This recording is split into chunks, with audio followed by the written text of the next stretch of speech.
Hello guys, welcome back to 1 Minute IT Shot.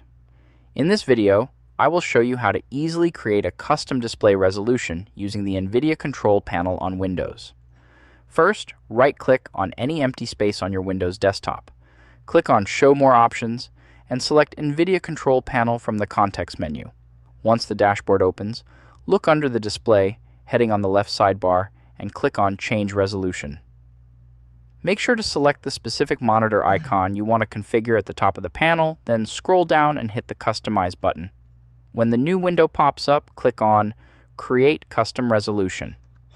Input your target horizontal and vertical pixel values along with your preferred refresh rate, and then click the Test button at the bottom. If your monitor safely accepts the new display mode, a confirmation prompt will appear on your screen. Click Yes to save the new configuration preset, and your brand new custom resolution will now be listed inside your standard display options. And that is it. If this video helped you out, please leave a like, subscribe to 1 Minute IT Shot, and I will see you in the next one.